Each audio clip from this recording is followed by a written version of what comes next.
Hi hello నమస్తే welcome back to my channel Tenugu Mamata vlogs. ఈరోజు మనం చేయబోయే స్పెషల్ ఆనియన్ పకోడీ. చాలా క్రిస్పీగా ఎంతో బ్రౌనిష్ కలర్లో చాలా టేస్టీగా ఉండే పకోడీ. సేమ్ మనం హోటల్లో ఎలా ఉంటుందంటే టేస్ట్ సేమ్ అలాగే ఉంటుంది, చాలా బాగుంటుంది. దీని ప్రిపరేషన్ అంటే ఇప్పుడు మనం చూద్దాం. ముందుగా ఆనియన్స్ని పొడవుగా కట్ చేసి పెట్టుకోవాలి. ఎక్కువగా ఆనియన్స్ తీసుకోవాలండి. ఆనియన్స్ని కట్ చేసి పెట్టుకొని దాంట్లో సాల్ట్ వేసి మొత్తం ఇలా కలపాలి. మొత్తం ఇలా మనం చేత్తో మొత్తం దాన్ని మెదిపేసేయాలి టోటల్గా.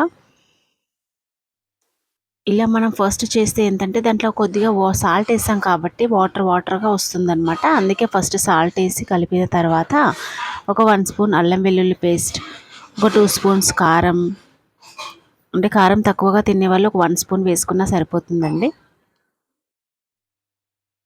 తర్వాత ఒక 1 స్పూన్ పసుపు, దాంట్లోనే ఒక 1 స్పూన్ ధనియా పౌడర్,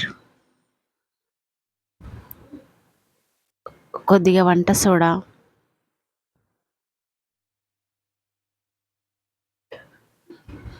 కొద్దిగా కరివేపాకు కూడా వేసి మళ్ళీ మొత్తం కలపాలి. ఆనియన్స్కి మొత్తం అదంతా పట్టాలంటే ఇంకా పిండి మనం వేయలేను, అది మీరు చూడాలి. ఓన్లీ ఉప్పు, కారం, అల్లం, పసుపు ఇవి మాత్రమే వేసాము.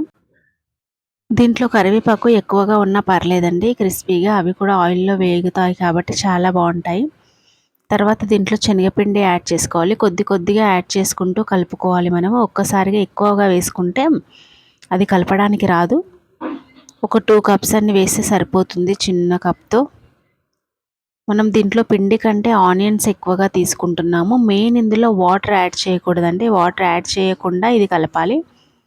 ఒకవేళ కలుపుతున్నప్పుడు కొద్దిగా మనకి ఎక్కువగా పొడిగా అనిపిస్తే కొన్ని నార్మల్గా ఇలా పైన వేసుకుంటే సరిపోతుంది, కానీ ఎక్కువగా వేయకూడదు. ఇది లూజ్గా ఉంటే మనకు పకోడీ కరెక్ట్గా రాదు. ఒకసారి మీరు చూడండి, ఇది ఎంత గట్టిగా ఉంది. అసలు ఇలా గట్టిగానే ఉండాలి పిండి మొత్తము. మనకు లూజ్గా అస్సలు అవ్వకూడదు, పిండిగా ఉంటుంది మొత్తం ఆయిల్లో వేస్తే.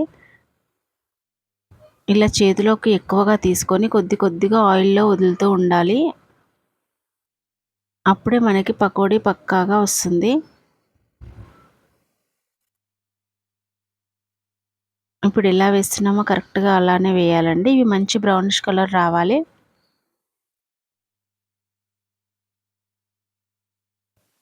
ఇవి ఈ కలర్ వస్తే సరిపోతుంది.